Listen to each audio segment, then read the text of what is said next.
What's a random act of kindness someone did for you that you'll never forget, no matter how small or seemingly insignificant? My dad is an oncologist. One day a week he would go to a rural hospital to help out. His patients would complain of upset stomachs. He would advise them to take Molox. Several of them told him it wasn't in their budget. He knew, from past experience, they were too proud to accept charity. So we had a nurse stock up on Molox and started handing them out to his patients, claiming he had received them as free samples. I could offer a million similar stories, but this one basically sums up how devoted he is to his patients. It's actually pretty huge. I had wanted an alto flute for a while and a regular customer of mine was upgrading his, so I offered to buy his old one from him. He let me take it over the weekend to decide if I really wanted it and how much I would be willing to pay for it. Long story short, he ended up gifting it to me. And then he passed away unexpectedly 3 weeks later. Rip Tom. You were one of the best people I've ever known. We don't say I love you in my family. I don't really know the reason behind it, but that's unfortunately how things always have been, which makes saying these words to anyone really weird and uncomfortable for me. My younger brother caught me crying about that a while back and asked me what was wrong, and I just asked him if he felt loved here. He said he did and asked if I didn't. I told him that I'm not sure, and he immediately replied, "But I love you though," and now whenever I'm sad I just think back to that. Last August a random stranger saved my life by giving me CPR. She did a great job too because she broke several of my ribs. In my case, a stranger once paid for my coffee when I was short on cash. A small act, but it made my day and sparked a chain of kindness. Riding to work one hot summer day in Prague on a tram with no AC. Crowded, hot, and miserable. I'm sweating rivers, but I can't even reach my hanky, the car is so crowded. So I'm just standing there being miserable when this older woman smiles at me and hands me a napkin from her purse. I thanked her profusely. What makes it nice is that I'm an African American guy riding in from the suburbs. The only POC on the train. She went out of her way to be nice, and I appreciated that. When I was sitting in a restaurant with my youngest eating breakfast, having just been the victim of serious mental abuse by my ex, I struggled to keep the tears at bay when a kind woman came up and discreetly pressed a tissue into my hand. I felt so alone in the world with my pain until that moment. It is a moment that saved me. As a child, my elderly neighbor rescued me from snow. I was in my backyard calling out help. Like a fool. I was sitting in the inch of snow and had compacted it over my legs.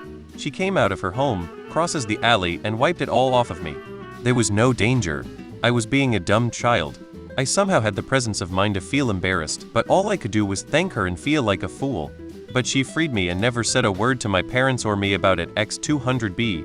There were a few lessons in her actions and mine. Some came immediately, while others continue to blossom and may yet posit more wisdom later. 1. Don't cry wolf. 2. Don't ignore someone in distress. 3. Don't do regretful things. One more time. The embarrassing, cringy feeling was enough of a lesson in bleeding playtime into danger and being taken seriously. She may not have actually rescued me and she probably knew it, but she didn't hesitate, nor did she stick around. Quick act of heroism, in and out. I had help with an Irish solicitor to gain citizenship. When it was all sorted and ready to talk about his fees, he said we wouldn't charge me. That's 3 meetings at roughly 2 hours per meeting. When I was around 9 years old, a group of kids and teens in my apartment complex chased me into a park. They got around me in a circle and picked up palm-sized or larger rocks, prepared to throw them at me. A woman had seen it from her window and came out to yell at them as she went to my side. She got them to scatter and walked me home while comforting me. I have no way of finding her, but I'd love to thank her. No idea how badly I would have been hurt if they'd succeeded in stoning me, but thanks to her I didn't have to find out. That woman deserves all the good things. A guy gave me his umbrella at the station as it was pouring outside, a complete stranger, and he totally didn't have to. Was on the bus home, a tad intoxicated, and the guy next to me on the bus had a pizza box. It smelled like heaven. He must have noticed my envy over the pizza, because he opened it up and offered me a slice. Still remember the taste and the smile he gave me when he saw how happy I was. Good dude. Hope he is well wherever he is. Once, while I was a poor student, my card got declined at the till at QuickSave. I was buying a week's worth of food and I was humiliated because there was a huge queue and I didn't know what I was going to do. It must have caused some commotion because a random bloke came over and paid for my shopping on his card. He mentioned that it was something that someone had done for him once, years before, and he wanted to repay that gesture. It was probably only maybe 25, but it was an absolute lifesaver in that moment. It stayed with me, like the kindness of that gesture. I have no idea who that person was. I'm lucky to be able to say that, years later, when I had my first job, I was in Tesco's and two lads at the till in front of me had the same problem. They were students, buying a bunch of food, and both of their cards were declined. They were just buying 20 of freeze-dried noodles and other really basic foodstuffs. That gave me a chance to return the favor.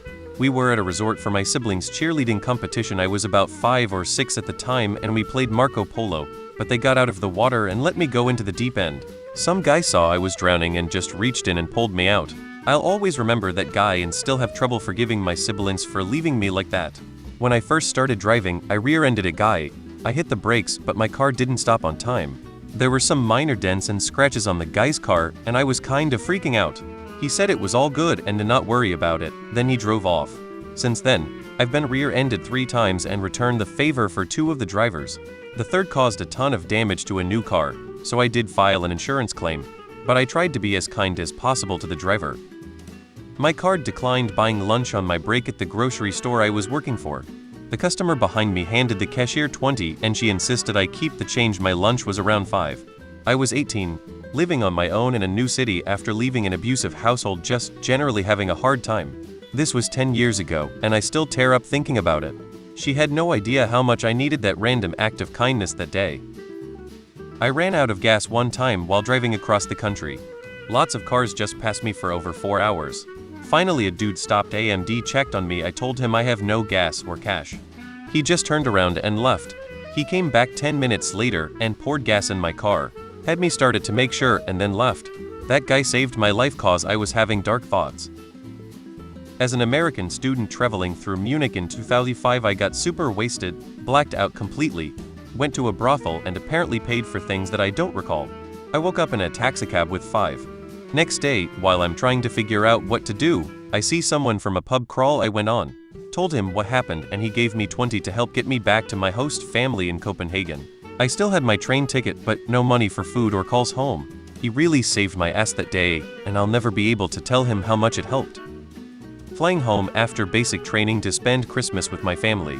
Turned out the flight was overbooked. They had 1 seat left, and the couple in front of me were debating which of them should take it. The guy was all, "You should, it's your family, you'll catch a later flight." Then she looked back, saw me, asked where I was headed, mentioned I was headed home to see my pregnant wife and my family. She then told the woman at the counter that I should get the last seat. It ended up being the last Christmas with my dad and my whole family not being devastated.